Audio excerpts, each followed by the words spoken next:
സ്മിത പ്രേമേന്ദ്രൻ ബിജെപിയിലേക്ക് പോകാൻ പോവുകയാണ്. അദ്ദേഹത്തിന് ബിജെപിയോട് ഒരു വല്ലാത്ത അടുപ്പമുണ്ട്. രാജ്യത്തിന്റെ പ്രധാനമന്ത്രി നിയോജക മണ്ഡലത്തിലെ ഒരു വികസന പ്രോജക്റ്റ് ഉദ്ഘാടനം ചെയ്യാൻ വന്നതിന്റെ പേരിൽ ഞാൻ ബിജെപിയിലേക്ക് പോകുമെന്ന് പോളിറ്റ് ബ്യൂറോ അംഗങ്ങളടക്കം CPM-ന്റെ സംസ്ഥാന സെക്രട്ടറി അടക്കമുള്ളവർ പത്രസമ്മേളനം നടത്തി പ്രതികരിക്കുക. പക്ഷെ പ്രധാനമന്ത്രിക്ക് ഒരു പ്രത്യേക സ്നേഹമില്ല. നേരത്തെ പറഞ്ഞ CPM-നെ സംബന്ധിച്ചിടത്തോളം അവരുടെ സങ്കുചിതമായ പാർട്ടി താല്പര്യത്തിന് എന്ത് ഹീനകൃത്യവും ചെയ്യാൻ ഒരു മടിയും ഇല്ലാത്തൊരു പാർട്ടിയാണ്. ഇപ്പോൾ മുഖ്യമന്ത്രി പിണറായി വിജയൻ നടത്തിയ പരനാറി പരാമർശം, ആദ്യം അത് ഭാര്യ വിളിച്ച് പറയുമ്പോൾ ഞാൻ സ്വീകരണ വണ്ടിയിൽ നിൽക്കുക, വല്ലാത്തൊരു ആഘാതമായി പോയി, വല്ലാത്തൊരു ഷോക്കായി പോയി. ഉമ്മൻചാണ്ടി, അന്ന് മുഖ്യമന്ത്രിയായിരുന്ന ഉമ്മൻചാണ്ടിക്കും അദ്ദേഹത്തിന്റെ ഓഫീസിനും ഈ വിഷയത്തിൽ, ഈ ഒരു കേസിൽ കൃത്യമായ പങ്കുണ്ട് എന്ന നിലയിലേക്ക് എത്തുന്നതിൽ സാറിന്റെ നിരീക്ഷണങ്ങളും കാരണമായിട്ടില്ലേ? ആ സോളാർ കേസ് ഇത്രയേറെ കത്തിപ്പെടാനുള്ള പ്രധാനപ്പെട്ട കാര്യം അദ്ദേഹം നിയമസഭയിൽ പറഞ്ഞൊരു കാര്യത്തിൽ വസ്തുതാപരമായിട്ടുള്ള പെശകുണ്ടായിരുന്നു. സാഹചര്യങ്ങളൊക്കെ തന്നെ മുഖ്യമന്ത്രിയുടെ ഓഫീസിനെ പ്രതിക്കൂട്ടിൽ നിർത്തുന്നത് തന്നെയായിരുന്നു. പക്ഷെ അന്ന് സുരേഷ് ഗോപി ഒരു സൂപ്പർ സ്റ്റാർ പോയിട്ട് ഒരു ഫിലിം സ്റ്റാർ പോലും ആകുമെന്ന് ഞാൻ പ്രതീക്ഷിച്ചതല്ല. വളരെ ഒതുങ്ങി ക്ലാസ്സിൽ വന്ന് പഠിക്കുന്ന കുട്ടികളുടെ കൂട്ടത്തിലിരുന്ന് വളരെ അതെ അതിൽ ഇത് സുരേഷ് ഗോപി എന്ന് പറഞ്ഞപ്പോഴും സ്ക്രീനിൽ ആദ്യം കണ്ടപ്പോഴും എനിക്ക് മനസ്സിലായില്ല. മുകേഷ് ഒരു നിയമസഭാംഗം എന്നതിൽ നമുക്കറിയാമല്ലോ നിയമസഭയിൽ എന്താ അദ്ദേഹത്തിന്റെ പെർഫോമൻസ് ആണ്. നിയോജക മണ്ഡലത്തിലും അദ്ദേഹത്തിന് സാന്നിധ്യം ഉറപ്പുവരുത്താൻ കഴിയുന്നില്ല. ഞാൻ എന്റെ പരാതിയല്ല.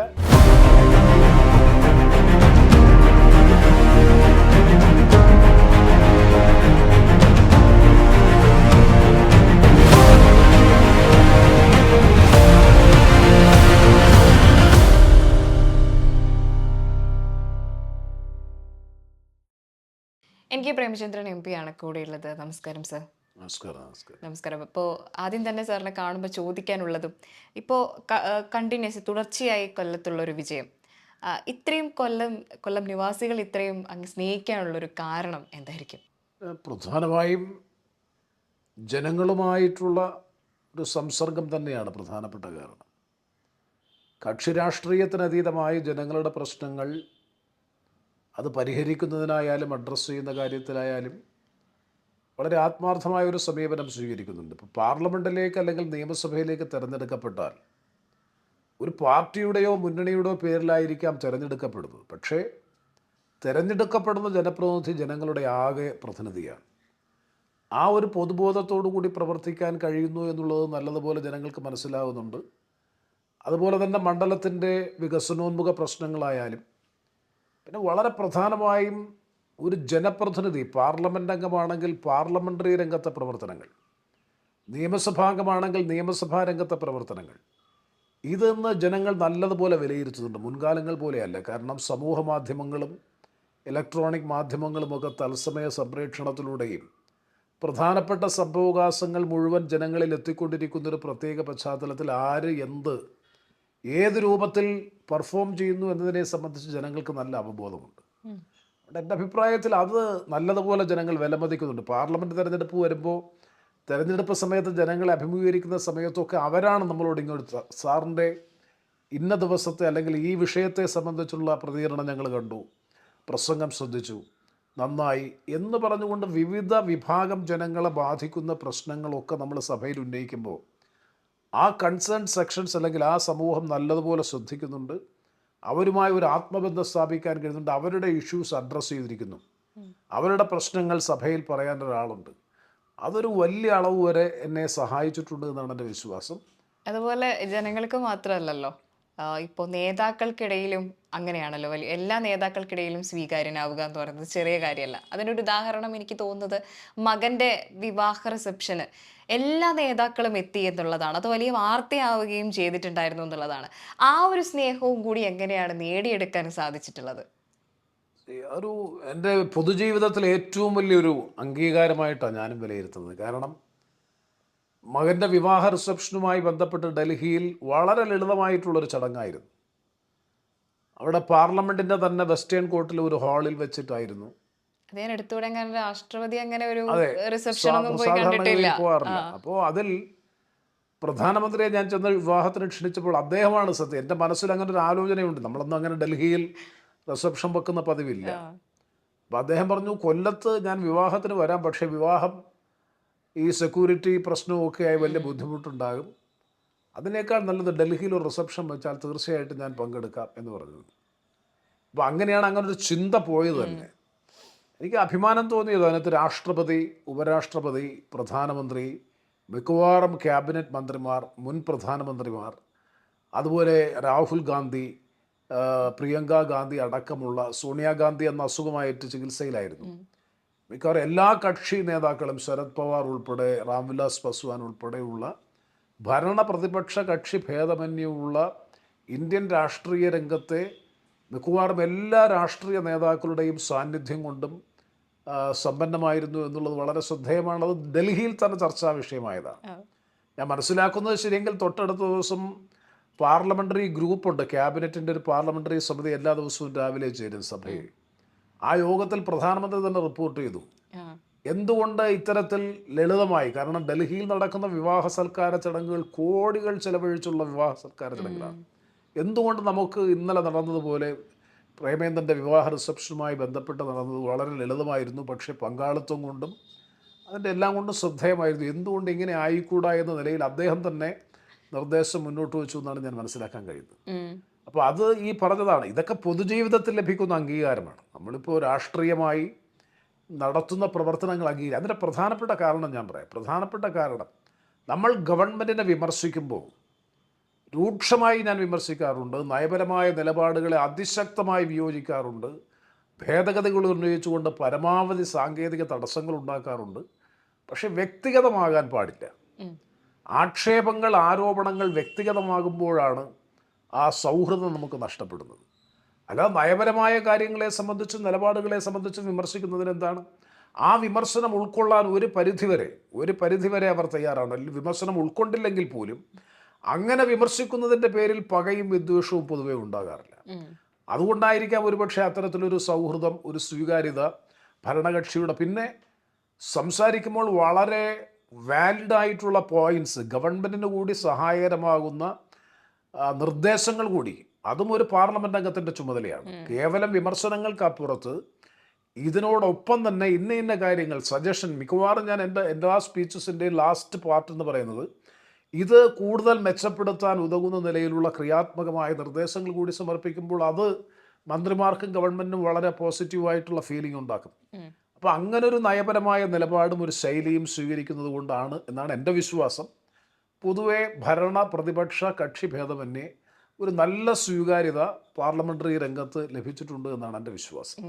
ഒരു അച്ചടക്കമുള്ള നല്ലൊരു പാർലമെന്റേറിയൻ ആവാൻ എങ്ങനെയാണ് സാധിക്കുന്നത്? കാരണം അത് അവാർഡുകൾ അടക്കം നേടിയിട്ടുണ്ട്. കാരണം കൃത്യമായി പോവുക, തങ്ങളുടെ നിലപാടുകൾ കൃത്യമായി അവിടെ അവതരിപ്പിക്കുക, ഇങ്ങനെ ചെയ്യുന്ന ഒരു അച്ചടക്കം. പൊതുവിൽ വിമർശനങ്ങൾ നേരിടാറുള്ളത് എംപിമാർ പലപ്പോഴും ഇങ്ങനെ സഭയിൽ പോകുന്നില്ല എന്നൊക്കെ പറഞ്ഞ് പല വിമർശനങ്ങൾ, ഇടയ്ക്ക് വാർത്തകളടക്കം വന്നൊരു സമയത്തും താങ്കൾ വ്യത്യസ്തനാവുകയാണ്. ഈ അച്ചടക്കം എന്ന് പറയുന്നത് അത് മുറുകെ പിടിക്കുകയും അത് കൊണ്ടുപോവുകയും ചെയ്യുന്നത് പണ്ട് മുതൽക്കേയുള്ള ശീലത്തിന്റെ ഭാഗമാണോ? ഞാൻ നിയമസഭാംഗമായിരുന്നപ്പോഴും നേരത്തെ ലോക്സഭയിലും രാജ്യസഭയിലും സഭാ നടപടികൾ പൂർണ്ണമായും അറ്റൻഡ് ചെയ്യും. എൻ്റെ അഭിപ്രായത്തിൽ ഒരു പാർലമെൻ്റ് അംഗം നിയമസഭാംഗത്തിൻ്റെ പ്രധാനവുമായ ഉത്തരവാദിത്വം, സഭയിൽ നിങ്ങൾക്ക് അന്ന് വിഷയമുണ്ടായിരിക്കണമെന്നില്ല, പ്രസംഗമുണ്ടായിരിക്കണമെന്നില്ല, സബ്മിഷൻ ഉണ്ടായിരിക്കണമെന്നില്ല, പക്ഷേ സഭാ നടപടികളിൽ അറ്റൻഡ് ചെയ്യുക എന്നുള്ളത് വളരെ പ്രധാനപ്പെട്ടതാണ്. കാരണം സഭയിൽ എപ്പോഴാണ് ഇവൻറ്റ്സ് ടേൺ ചെയ്യുന്നതെന്ന് അറിയാൻ പറ്റില്ല.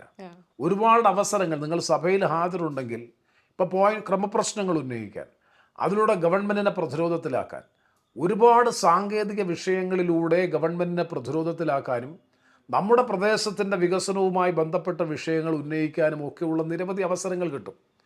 അതിന് മുൻകൂട്ടി തയ്യാറാകണമെന്നില്ല, ഒരുപാട് അവസരങ്ങൾ. അപ്പോൾ അത് ഹാജരുണ്ടെങ്കിൽ സഭയിൽ, അപ്പോൾ അറ്റൻഡൻസ് എന്ന് പറയുന്ന സഭയിലെ സാന്നിധ്യം വളരെ വളരെ പ്രധാനപ്പെട്ടതാണ്.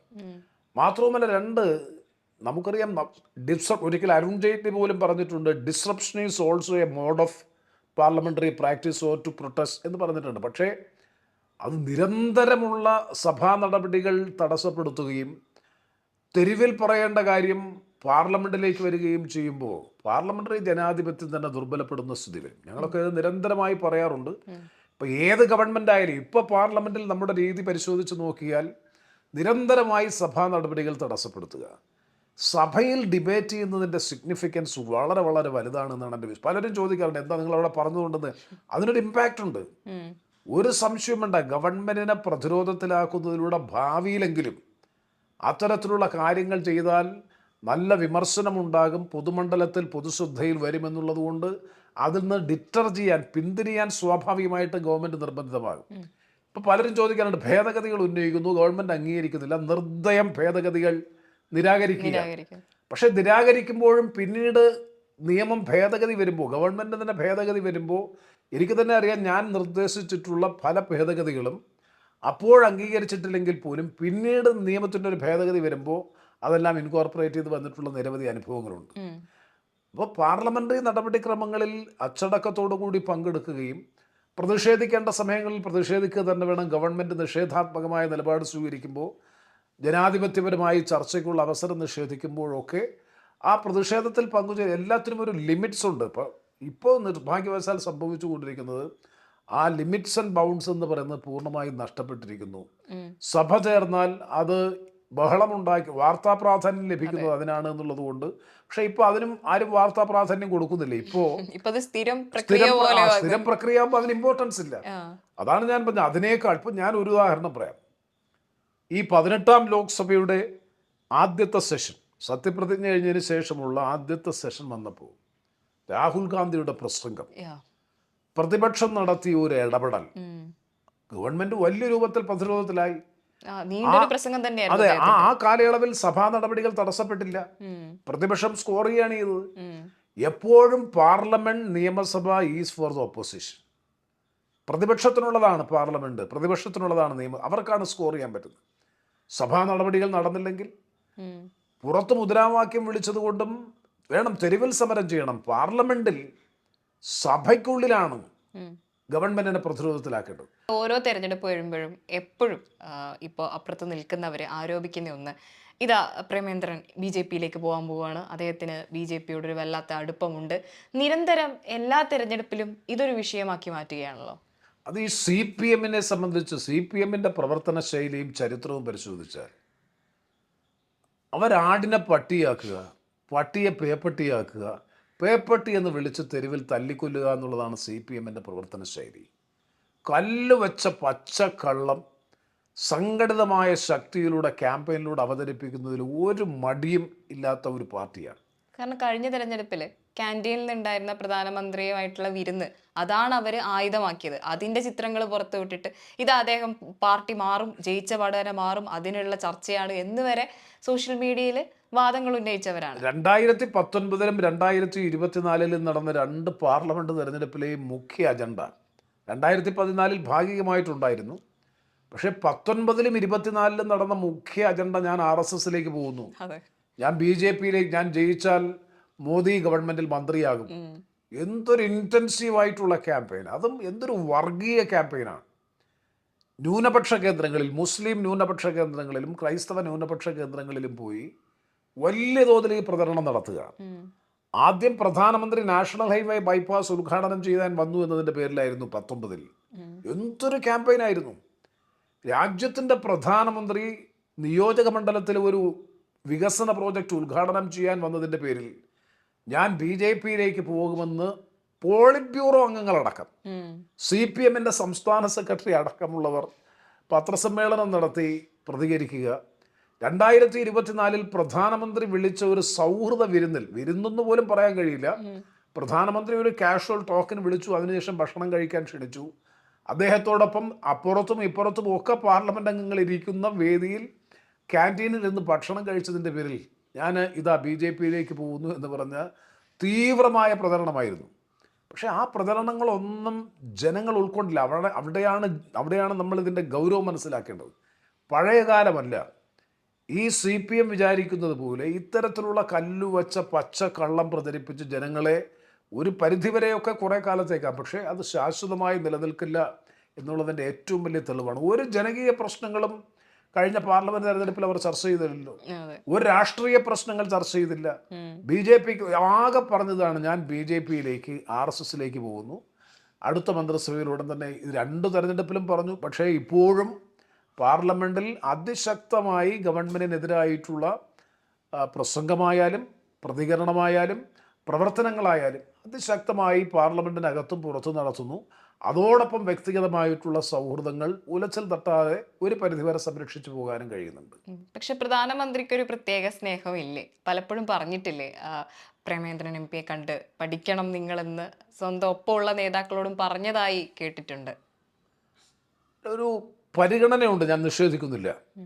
അത് അവരുടെ പാർലമെൻ്ററി പാർട്ടി യോഗത്തിൽ പലപ്പോഴും ചർച്ച ചെയ്തിട്ടുണ്ടെന്ന് അവരുടെ തന്നെ മന്ത്രിമാർ എന്നോട് വന്ന് സൂചിപ്പിച്ചിട്ടുണ്ട്.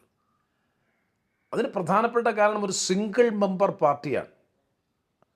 ഒരംഗം മാത്രമുള്ള ഒരു പാർട്ടിയുടെ പ്രതിനിധി എന്ന നിലയിൽ പാർലമെൻറ്റിൽ ഇത്രയും സമയം ഇടപെടുക, ഇത്രയും ചർച്ചയിൽ പങ്കെടുക്കുക, വളരെ പരിമിതമായിട്ടുള്ള സമയം മാത്രമാണ് ഏകാംഗ പാർട്ടിക്കുള്ളത്. പക്ഷേ ഞാൻ ആ പാർട്ടി അംഗബലത്തിൻ്റെ അടിസ്ഥാനത്തിലുള്ള സമയമല്ല, പാർലമെൻ്ററി ചട്ടവും നിയമവും അനുസരിച്ച് ഒരുപാട് അവസരങ്ങൾ നമുക്ക് ലഭിക്കും. അത് പാർട്ടി ബലത്തിൻ്റെ അല്ലെങ്കിൽ പാർട്ടിയുടെ അംഗബലത്തിൻ്റെ അടിസ്ഥാനത്തിൽ സമയം ലഭിക്കും. പോയിന്റ് ഓഫ് ഓർഡർ, ക്രമപ്രശ്നം ഉന്നയിക്കുന്നതിന് പാർട്ടി അംഗത്വത്തിൻ്റെ ബലമൊന്നും വേണ്ട.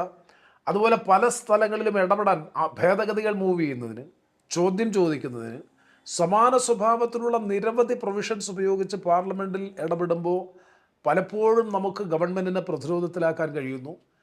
അപ്പോൾ നിരന്തരമായി ഇടപെടുകയും ഒരംഗ പാർട്ടി ആയിട്ട് പോലും ഇത്തരം കാര്യങ്ങളിലൊക്കെ ഇടപെടുന്നു. ആ ഇടപെട്ട് ഉന്നയിക്കുന്ന വിമർശനങ്ങൾ ഗവൺമെൻറ്റിനെതിരാണെങ്കിൽ പോലും വളരെ ക്രിയേറ്റീവായിട്ടുള്ള ക്രിറ്റിസിസം, സൃഷ്ടിന്മുഖമായിട്ടുള്ള വിമർശനങ്ങളുണ്ട്. അതിൻ്റെയൊക്കെ അടിസ്ഥാനത്തിൽ ഒരു പോസിറ്റീവായ അപ്രീസിയേഷൻ പൊതുവേ ഉണ്ട്. പ്രധാനമന്ത്രിക്ക് തീർച്ചയായിട്ടും ഉണ്ട് എന്ന് തന്നെയാണ് എൻ്റെ വിശ്വാസം. അല്ലെങ്കിൽ അന്ന് 7 പേരെ അദ്ദേഹം, അത് 17ാം ലോക്സഭയുടെ അവസാന ദിവസമാണ്. അവസാന ദിവസം, അതോടുകൂടി സഭ തീരുകയാണ്. അന്ന് ഉച്ചയ്ക്കാണ് എന്നെ വിളിക്കുന്നത്. ഉണ്ടെങ്കിൽ ഓഫീസിലേക്ക് വരാൻ പറയുന്നു. ഓഫീസിൽ സൗഹൃദ വർത്തമാനം പറഞ്ഞ് നേരെ ക്യാൻറ്റീനിൽ പോകുന്നു, ഭക്ഷണം കഴിക്കുന്നു. ഞാൻ ആദ്യമായിട്ടാണ് ക്യാൻറ്റീനിൽ നിന്ന് ഭക്ഷണം കഴിക്കുന്നതെന്ന് പറഞ്ഞു. ഞങ്ങൾ 5 or 7 പാർലമെൻറ്റ് അംഗങ്ങൾ മാത്രമാണുള്ളൂ. അതൊരു റെക്കഗ്നീഷനാണ്. ഞാൻ അന്നും അത് പറഞ്ഞു. അത് ഞാൻ BJP-യിൽ ആദ്യം പറഞ്ഞ എളമരം കരീമാണ്. അതെനിക്ക് ഇപ്പോഴും ഓർമ്മയുണ്ട്. എളമരം കരീം പറഞ്ഞത് ശുദ്ധ മര്യാദകേട് എന്നാണ്. ശുദ്ധ മര്യാദകേടാണ് കാണിച്ചത് എന്ന നിലയിലാണ് അദ്ദേഹത്തിൻ്റെ പ്രതികരണം ആദ്യം ഉണ്ടായത്. അതേ ആൾക്കാർ അന്ന് BMS-ൻ്റെ യോഗത്തിൽ പങ്കെടുത്തിട്ട് ഇറങ്ങിയിട്ടാണെന്ന് പറയുന്നത്. BMS-നെ ഏറ്റവും കൂടുതൽ തൊഴിലാളി രംഗത്ത് മാതൃകാപരമായി പ്രവർത്തിക്കുന്ന ട്രേഡ് യൂണിയനാണ് BMS എന്ന നിലയിൽ കോഴിക്കോട് നടന്നൊരു സമ്മേളനത്തിൽ അദ്ദേഹം പ്രസംഗിച്ചു. അന്ന് പാർലമെൻറ്റിൽ സുപ്രധാനമായിട്ടുള്ള നിയമത്തിൻ്റെ ചർച്ചയിൽ പോലും പങ്കെടുക്കാതെ BMS സംഘടിപ്പിച്ച യോഗത്തിൽ പോയി അവരെ പ്രകീർത്തിച്ച് സംസാരിച്ച് പുറത്തിറങ്ങിയിട്ടാണ് പറയുന്നത്, പ്രധാനമന്ത്രിയോടൊപ്പം സൗഹൃദ വിരുന്നിൽ ഞാൻ അല്ലെങ്കിൽ അദ്ദേഹം വിളിച്ച ഭക്ഷണം മേശയിൽ പങ്കെടുത്തത് ശുദ്ധ മര്യാദകൾ. ഇതാണ് CPM. ഞാൻ നേരത്തെ പറഞ്ഞത് CPM-നെ സംബന്ധിച്ചിടത്തോളം അവരുടെ സങ്കുചിതമായ പാർട്ടി താല്പര്യത്തിന് എന്ത് ഹീനകൃത്യവും ചെയ്യാൻ ഒരു മടിയുമില്ലാത്തൊരു പാർട്ടിയാണ്. ഏത് കല്ലുവെച്ച പച്ചക്കള്ളവും പറയുന്നതിന്, ഏത് വ്യക്തിയെയും കുടുംബത്തെയും അധിക്ഷേപിച്ച് രാഷ്ട്രീയമായും വ്യക്തിപരമായും ഉന്മൂലനം ചെയ്യുന്നതിന് ഒരു മടിയും ഒരു സങ്കോചവും ഇല്ലാത്തൊരു പാർട്ടിയാണ് CPM. അത് ക്രമേണ കേരളം തിരിച്ചറിയുന്നുണ്ട് എന്നാണ് എൻ്റെ വിശ്വാസം. ഈ അധിക്ഷേപം പറയുമ്പോൾ കൊല്ലത്തന്ന് വലിയ ചർച്ചയായ ഒന്നായിരുന്നു ഇപ്പോൾ മുഖ്യമന്ത്രി പിണറായി വിജയൻ നടത്തിയ പരനാറി പരാമർശം.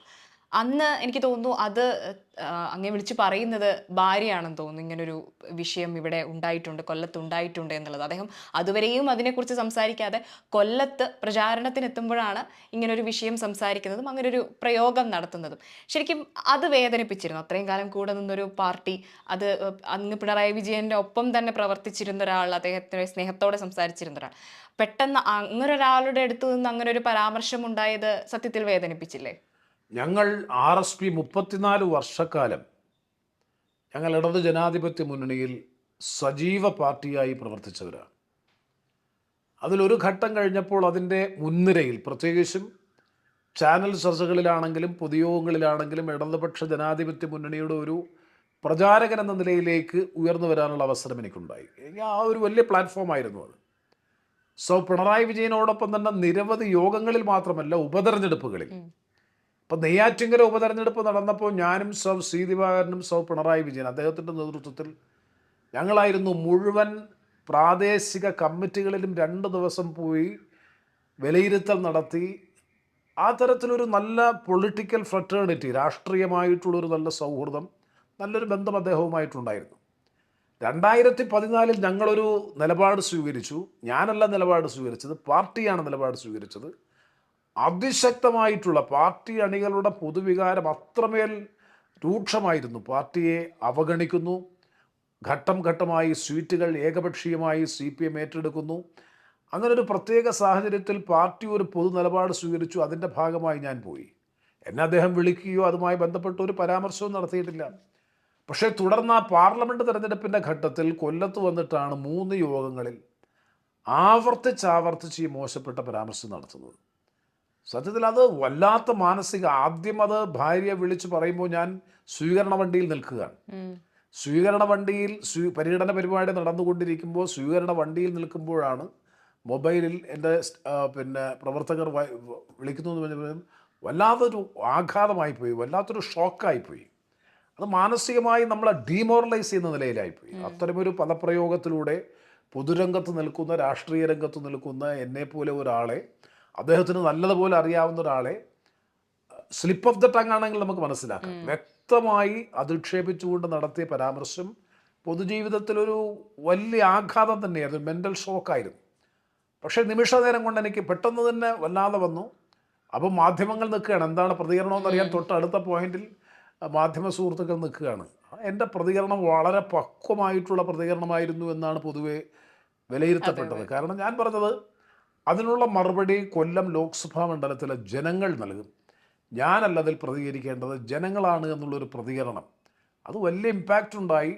എനിക്ക് തോന്നുന്നു അദ്ദേഹത്തിൻ്റെ അത്തരത്തിലൊരു നിരീക്ഷണം നടത്തിയത് ജനങ്ങളുടെ ഇടയിൽ വലിയ അവമതിപ്പുണ്ടാകുകയും തെരഞ്ഞെടുപ്പ് രാഷ്ട്രീയത്തിൽ എനിക്ക് അനുകൂലമായി മാറിത്തീർന്നു എന്നാണ് എൻ്റെ വിശ്വാസം. എങ്കിലും മറ്റൊന്ന്, സോളാർ കേസ് നടക്കുന്ന സമയത്ത് ശരിക്കും ഉമ്മൻചാണ്ടി, അന്ന് മുഖ്യമന്ത്രിയായിരുന്ന ഉമ്മൻചാണ്ടിക്കും അദ്ദേഹത്തിൻ്റെ ഓഫീസിനും ഈ വിഷയത്തിൽ, ഈ ഒരു കേസിൽ കൃത്യമായ പങ്കുണ്ട് എന്ന നിലയിലേക്ക് എത്തുന്നതിൽ സാറിൻ്റെ നിരീക്ഷണങ്ങളും കാരണമായിട്ടില്ലേ?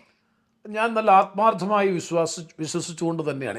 എന്നെ സംബന്ധിച്ചിടത്തോളം ഉത്തമ വിശ്വാസമില്ലാത്ത ഒരു കാര്യം ഉള്ളിൽ തട്ടി പറയാൻ വലിയ ബുദ്ധിമുട്ടാണ്. അന്ന് ശ്രീ ഉമ്മൻചാണ്ടിയുടെ നേതൃത്വത്തിൽ അന്ന് സാഹചര്യ തെളിവുകൾ മുഴുവൻ അദ്ദേഹത്തിനെതിരായിരുന്നു. സത്യത്തിൽ ഞാൻ മനസ്സിലാക്കുന്നത്, ഇപ്പോഴും മനസ്സിലാക്കുന്നത്, ആ സോളാർ കേസ് ഇത്രയേറെ കത്തിപ്പെടാനുള്ള പ്രധാനപ്പെട്ട കാര്യം അദ്ദേഹം നിയമസഭയിൽ പറഞ്ഞൊരു കാര്യത്തിൽ വസ്തുതാപരമായിട്ടുള്ള പെശകുണ്ടായിരുന്നു. അവരെ അറിയില്ല എന്ന് പറഞ്ഞതായിരുന്നു സത്യത്തിൽ ആ വിഷയം ഇത്രയും കത്തിപ്പെടാനുള്ള പ്രധാനപ്പെട്ട കാരണം. അത് ശരിയായിരുന്നില്ല എന്നുള്ളത് പിന്നീടുള്ള ഫോട്ടോ അടക്കം നിരവധി സംഭവങ്ങൾ പിന്നീട് ബോധ്യപ്പെട്ടു. അപ്പോൾ അവിടെ നിന്നാണ് ആ കേസ് ബിൽഡപ്പ് ചെയ്യുന്നത്. അപ്പോൾ സ്വാഭാവികമായും നല്ല രൂപത്തിലുള്ള വിശ്വാസ്യത വന്നു. ഞാനെന്ന് മാത്രമല്ല, ബഹുഭൂരിപക്ഷം ജനങ്ങളും വിശ്വസിച്ചു. അതുമായി ബന്ധപ്പെട്ട് ഗുരുതരമായ ക്രമക്കേടുകൾ നടന്നു എന്ന നിലയിൽ, വലിയ തോതിലുള്ള തട്ടിപ്പുകൾ നടന്നു എന്നുള്ള നിലയിലുള്ള വലിയ പിന്നെ CPM ആണല്ലോ ഈ കാര്യങ്ങൾ പ്രചരിപ്പിക്കാനുള്ള സംവിധാനവും സംഘടനാപരമായ അവരുടെ ശേഷിയും വളരെ മികവുറ്റത്. നമുക്കെല്ലാവർക്കും അറിയാം, ചാരക്കേസ് നമുക്കെല്ലാവർക്കും അറിയാം. സമാന സ്വഭാവത്തിലായിരുന്നല്ലോ ചാരക്കേസ്. ഇതിൻ്റെ 4-1 പോലും അതിലുണ്ടായിരുന്നില്ല. ചാരക്കേസിൻ്റെ കാര്യത്തിൽ ഒരു മുഖ്യമന്ത്രി തന്നെ രാജിവെക്കുന്ന സ്ഥിതി വരെ എത്തിച്ചേർന്നതാണ്. അപ്പോൾ കരുണാകരനെതിരായിട്ടുള്ള ചാരക്കേസും അതുപോലെ ശ്രീ ഉമ്മൻചാണ്ടിക്കെതിരായിട്ടുള്ള സോളാർ കേസും ഒക്കെ തന്നെ എങ്ങനെ ഒരു വിഷയത്തെ വ്യക്തിഗതമായും രാഷ്ട്രീയമായും അധിക്ഷേപിച്ച് നേട്ടം കൊയ്യാമെന്നുള്ള CPMൻ്റെ പ്രചണ്ഡമായ ഇതാണ് ഈ ഒരു ക്യാമ്പയിൻ്റെ, അതല്ലെന്നുണ്ടെങ്കിൽ അപകീർത്തികരമായിട്ടുള്ള ക്യാമ്പയിൻ എങ്ങനെ ഫലപ്രദമായി നടത്താമെന്ന് തെളിയിച്ചിട്ടുള്ള കേരള രാഷ്ട്രീയത്തിലെ 2 സംഭവങ്ങൾ ഞങ്ങളുമൊക്കെ അതിൻ്റെ ഭാഗമായിരുന്നു, ഞാൻ നിഷേധിക്കുന്നില്ല. ഇപ്പോൾ ചാരക്കേസിൻ്റെ കാര്യത്തിലായാലും വളരെ വിശ്വസനീയമായ നിലയിലാണ് മാധ്യമങ്ങളുടെ പിൻബലത്തോടു കൂടി ഈ 2 ഇഷ്യൂസും കേരളത്തിൽ കത്തി വന്നത്. പക്ഷെ വെറും ഒരു ക്യാമ്പയിൻ എന്ന നിലയിലല്ലല്ലോ, താങ്കളുടേതായ പല നിരീക്ഷണങ്ങളും അതിനകത്ത് ഉണ്ടായിരുന്നില്ലേ? തീർച്ചയായിട്ടും ഉണ്ടായിരുന്നു. അതാണ് സാഹചര്യ തെളിവുകളുടെ പശ്ചാത്തലത്തിൽ ഒരുപാട് ഘടകങ്ങൾ, അന്ന് പത്തനംതിട്ടയിലുള്ള അദ്ദേഹവുമായി ബന്ധപ്പെട്ട ചില വിഷയങ്ങൾ, അതിലൊക്കെ ഒരുപാട് കോൺട്രഡിക്ഷൻസ് ഉണ്ടായിരുന്നു. സാഹചര്യങ്ങളൊക്കെ തന്നെ മുഖ്യമന്ത്രിയുടെ ഓഫീസിനെ പ്രതിക്കൂട്ടിൽ നിർത്തുന്നത് തന്നെയായിരുന്നു. അവരുടെ പേഴ്സണൽ സ്റ്റാഫുമായിട്ടുള്ള ബന്ധം, അവിടെയൊക്കെ പറഞ്ഞതിൽ നിന്ന് വ്യത്യസ്തമായിട്ടാണ് പിന്നീട് പലതും വന്നത്. അങ്ങനെ വന്നപ്പോൾ സാഹചര്യ തെളിവുകൾ, പലരുടെയും മൊഴികളിലെയും പ്രതികരണങ്ങളിലെയും വൈരുദ്ധ്യങ്ങൾ, ഇതൊക്കെ തന്നെ ഗവൺമെൻറ്റിനെയും മുഖ്യമന്ത്രിയെയും സംശയത്തിൻ്റെ നിഴലിൽ നിർത്തി. അതുമായി ബന്ധപ്പെട്ട് കുറേ സംഭവങ്ങൾ ഉണ്ടായിരുന്നല്ലോ, സംഭവമില്ലായിരുന്നു എന്ന് പറയാൻ കഴിയില്ല. ഒരുപാട് പേർ അതുമായി ബന്ധപ്പെട്ട് പ്രതിചേർക്കപ്പെട്ടു, പലതരത്തിലുള്ള ഇടപെടലുകൾ നടന്നതായിട്ടൊക്കെ തന്നെ ചർച്ച ഇന്നും വന്നിട്ടുണ്ട്. ആ നിരീക്ഷണങ്ങളിൽ ഉറച്ചു നിൽക്കുന്നുണ്ടോ? ഇല്ല, പിന്നീട് അതെല്ലാം ബോധ്യപ്പെട്ടില്ല. പിന്നീട് അതെല്ലാം പിന്നെ ഇപ്പോൾ കമ്മീഷൻ റിപ്പോർട്ട് തന്നെ എത്രയോ ഹീനമായിട്ടുള്ളൊരു കമ്മീഷൻ റിപ്പോർട്ടാണ്. ഒരു ജുഡീഷ്യൽ കമ്മീഷൻ റിപ്പോർട്ട് പോലും ആ രൂപത്തിൽ ഉണ്ടാക്കിയെടുക്കാൻ കഴിഞ്ഞു എന്ന് പറയുമ്പോൾ സ്വാഭാവികമായും സാധാരണ ജനങ്ങളെ സംബന്ധിച്ചിടത്തോളം വിശ്വസിക്കാതിരിക്കാൻ നിവൃത്തിയില്ലാത്തൊരു സാഹചര്യം വന്നു. എന്തെങ്കിലും അത് വേദനിപ്പിച്ചിട്ടുണ്ടോ? അത്രയും കടന്നു പോകേണ്ടിയിരുന്നില്ല എന്ന് പിന്നീട് വേദനിപ്പിച്ചു? ഇതെല്ലാം കഴിഞ്ഞപ്പോൾ സ്വാഭാവികമായും ഞാൻ പരസ്യമായി തന്നെ പറഞ്ഞിട്ടുണ്ടല്ലോ, ശ്രീ ഉമ്മൻചാണ്ടിയെ അവിടെയും വ്യക്തിഗതമായിട്ടല്ല, ഞാനാണ് ഏറ്റവും കൂടുതൽ ആ സമയത്ത് ചർച്ചകളിൽ പങ്കെടുത്തത്. വ്യക്തിഗതമായിട്ടുള്ള ആക്ഷേപമായിരുന്നില്ല. സാഹചര്യങ്ങളുടെ പശ്ചാത്തലത്തിൽ ഈ കാര്യത്തിൽ ഗുരുതരമായ ക്രമക്കേടും അഴിമതിയും സംസ്ഥാന സർക്കാരിന് ഒരു പൈസയുടെയും സാമ്പത്തിക നഷ്ടം സംഭവിച്ചിട്ടില്ലെങ്കിൽ പോലും ഒരു അവിഹിതമായിട്ടുള്ള ആനുകൂല്യം പല രൂപത്തിൽ ലഭ്യമായി എന്നുള്ളത് അഴിമതിക്ക് തുല്യമാണ് എന്ന നിലയിലുള്ള നിരവധി ആർഗ്യുമെൻറ്റുകൾ മുന്നോട്ട് വെച്ചതും എനിക്കിപ്പോഴും ഓർമ്മയുണ്ട്. അന്ന് ആ പെറ്റീഷൻ തയ്യാറാക്കിയത്, പെറ്റീഷൻ മീൻസ് കമ്മീഷന് മുമ്പാകെ കൊടുക്കാൻ 26 പോയിന്റുകൾ അടങ്ങുന്ന രേഖ ഇടത് ജനാധിപത്യ മുന്നണിക്ക് വേണ്ടി തയ്യാറാക്കിയത് ഞാനാണ്. എന്നെയാണെന്ന് ചുമതലപ്പെടുത്തിയത്, ഞാനാണ് തയ്യാറാക്കിയത്. അതെല്ലാം സബ്സ്റ്റാൻഷിയേറ്റ് ചെയ്തുകൊണ്ടുള്ള ആ സാഹചര്യ തെളിവുകളുടെ പശ്ചാത്തലത്തിലാണ് അത് തയ്യാറാക്കി കൊടുത്തത്. അത് ഒരു ഉത്തമ ബോധ്യത്തിൻ്റെ അടിസ്ഥാനത്തിലാണ് ചെയ്തത്. പക്ഷേ നമുക്ക് പിന്നീടുണ്ടായിട്ടുള്ള സംഭവവികാസങ്ങൾ, ഇപ്പോൾ ഉണ്ടായിട്ടുള്ള സോളാർ കേസുമായി ബന്ധപ്പെട്ട് പിന്നീട് വന്ന വെളിപ്പെടുത്തലുകളൊക്കെ അദ്ദേഹം പൂർണ്ണമായും നിരപരാധിയായിരുന്നു എന്ന് ബോധ്യം വന്നപ്പോൾ ഞാൻ അദ്ദേഹത്തോട് പറഞ്ഞിട്ടുണ്ട്, പരസ്യമായി പൊതുയോഗത്തിൽ പറഞ്ഞിട്ടുണ്ട്, പത്രസമ്മേളനത്തിൽ പറഞ്ഞിട്ടുണ്ട്. അദ്ദേഹത്തോട് തന്നെ നേരിട്ട് അതേക്കുറിച്ച് അദ്ദേഹത്തോട് തന്നെ സൂചിപ്പിച്ചിട്ടുണ്ട്. എനിക്ക് അദ്ദേഹത്തിൻ്റെ മാഹാത്മ്യം, അദ്ദേഹത്തിൻ്റെ മഹിമ, അദ്ദേഹത്തിനെതിരായ അതിനിശ്ചിതമായിട്ടുള്ള വിമർശനം, രൂക്ഷമായിട്ടുള്ള വിമർശനം, സോളാർ കേസ് ഉൾപ്പെടെ. നിങ്ങൾക്കറിയാം, അന്ന് ഈ സെക്രട്ടേറിയറ്റ് ഉപരോധ സമരത്തിൻ്റെയൊക്കെ മുഖ്യ പ്രാസംഗികനായി ജ്വലിച്ചു നിന്നുകൊണ്ട് പ്രതികരിച്ചിരിക്കുന്ന ഒരാളായിരുന്നു ഞാൻ. അത് കഴിഞ്ഞതിന് ശേഷമാണ് ഞങ്ങൾ മുന്നണി മാറി അദ്ദേഹത്തിൻ്റെ മുന്നണിയിൽ അല്ലെങ്കിൽ UDF-ലേക്ക് ചെല്ലുന്നത്. ഏറ്റവും കൂടുതൽ UDF-ൽ RSPയെ ഉൾക്കൊള്ളാനും പ്രത്യേകിച്ചും എന്നെ ഉൾക്കൊള്ളാനും ലോക്സഭാ സീറ്റ് നൽകാനും മുൻകൈ എടുത്തത് സത്യത്തിൽ ശ്രീ ഉമ്മൻചാണ്ടി ആയിരുന്നു എന്ന് പറയുമ്പോൾ അതൊക്കെ ഇത്രയും എന്നെ കൊണ്ട് കഴിയില്ല. ഇത്രയും ആക്ഷേപിച്ച ഒരാളെ അങ്ങ് ഉൾക്കൊള്ളാനും അംഗീകരിക്കാനും, അത് കേവലം തൻ്റെ താല്പര്യത്തിന് വേണ്ടിയിട്ടല്ല, വരുന്നത് നല്ലതാണ് എന്ന പൊതുബോധത്തോടെ രാഷ്ട്രീയ താല്പര്യത്തോടു കൂടി ഉൾക്കൊള്ളാൻ വളരെ സ്നേഹത്തു. മാത്രമല്ല, ആ തെരഞ്ഞെടുപ്പ് 2014 തെരഞ്ഞെടുപ്പിൽ ആഴ്ചയിൽ ഒരു 3-4 പ്രാവശ്യമെങ്കിലും അദ്ദേഹം വിളിച്ച് സാമ്പത്തിക സ്ഥിതിയെ സംബന്ധിച്ച്, സംഘടനാ സ്ഥിതിയെ സംബന്ധിച്ച് കൃത്യമായി അന്വേഷിക്കുമായിരുന്നു. എന്തൊരു സപ്പോർട്ടാണ് നൽകിയിട്ടുള്ളത്. ഒരു പരിഭവമില്ല എന്ന് പറയും. ഒരു പരിഭവമില്ല എന്ന് മാത്രമല്ല, ഉള്ളിൽ തട്ടിയ സ്നേഹത്വം. അതാണ് ശ്രീ ഉമ്മൻചാണ്ടി. രാഷ്ട്രീയ രംഗത്ത് വേറിട്ട നേതാവായി ശ്രീ ഉമ്മൻചാണ്ടിയെ നമ്മൾ വിലയിരുത്തുമ്പോൾ അദ്ദേഹത്തിൻ്റെ ഏറ്റവും വലിയ മനുഷ്യ സ്നേഹമാണ് അദ്ദേഹത്തിൻ്റെ ഏറ്റവും വലിയ മുതൽക്കൂട്ടെന്നാണ് എൻ്റെ വിശ്വാസം. അതൊന്നും സാധാരണ എന്നെ കൊണ്ടൊക്കെ ഇല്ല. ഇപ്പം നമ്മളെ ഇത്രയും വിമർശിച്ച ഒരാളെ വളരെ പെട്ടെന്ന് അങ്ങോട്ട് ഉൾക്കൊള്ളുക, സ്വീകരിക്കുക എന്നൊക്കെ പറയുന്നത് ബുദ്ധിമുട്ടാണ്. തീർച്ചയായിട്ടും ഉണ്ടാവും. ഒന്നുമില്ല, മനസ്സിൻ്റെ ഉള്ളിൻ്റെ ഉള്ളിൽ ഉണ്ടാവും. പക്ഷെ ഇത് അങ്ങനെ ഒന്നുമില്ല. അപ്പോൾ അത്രയും തുറന്ന മനസ്സാണ് ശ്രീ ഉമ്മൻചാണ്ടി. അദ്ദേഹത്തിൻ്റെ ആ സുതാര്യതയാണ് അദ്ദേഹം. പക്ഷെ അത് കേരളം മനസ്സിലാക്കിയത് അദ്ദേഹത്തിൻ്റെ മരണത്തിന് ശേഷമായിരുന്നു. അങ്ങനൊരു നേതാവ് ഇന്ന് ഏതെങ്കിലും രാഷ്ട്രീയ പാർട്ടിയിലുണ്ടോ? അതും കക്ഷി നോക്കാതെ, മുന്നണി നോക്കാതെ, ജാതി മത സാമുദായിക ഭേദം കൂടാതെ പാവപ്പെട്ടവരെ സഹായിക്കാൻ അദ്ദേഹം കാണിക്കുന്നൊരു താല്പര്യം ഇന്ന് ഏത് രാഷ്ട്രീയ എന്തെങ്കിലും പൊളിറ്റിക്കൽ ബെനിഫിറ്റെങ്കിലും മനസ്സിൽ കാണാതെ ഒരു സഹായവും പലരും പലപ്പോഴും ചെയ്യാറില്ല. അപ്പം അതിൽ നോക്ക വ്യത്യസ്തരായി വേറിട്ടയാളായി ശ്രീ ഉമ്മൻചാണ്ടി കേരള രാഷ്ട്രീയ ചരിത്രത്തിൽ എന്നും സ്മരിക്കപ്പെടും എന്ന് തന്നെയാണ് എൻ്റെ വിശ്വാസം. കൊല്ലത്തെ കോളേജ് കാലം ഓർക്കുമ്പം സുരേഷ് ഗോപി എന്ന സഹപാഠിയെ ഓർക്കുന്നുണ്ടോ? ഞങ്ങൾ ഒരുമിച്ച് പഠിച്ചതാണ് 5 വർഷം. ഞാൻ 2 വർഷം പ്രീ ഡിഗ്രിക്ക് ഞാനും സുരേഷ് ഗോപിയും പ്രീ ഡിഗ്രി സെക്കൻഡ് ഗ്രൂപ്പായിരുന്നു. കഴിഞ്ഞ് സുരേഷ് ബോട്ടണി ഐച്ഛിക വിഷയമായി എടുത്തു, ഞാൻ കെമിസ്ട്രി. എന്നാലും ഫാറ്റിമ കോളേജിൽ തന്നെ ഉണ്ട്. പക്ഷെ അന്ന് സുരേഷ് ഗോപി ഒരു സൂപ്പർ സ്റ്റാർ പോയിട്ട് ഒരു ഫിലിം സ്റ്റാർ പോലും ആകുമെന്ന് ഞാൻ പ്രതീക്ഷിച്ചതല്ല. കാരണം അദ്ദേഹത്തിൻ്റെ നേച്ചർ അങ്ങനെയായിരുന്നു.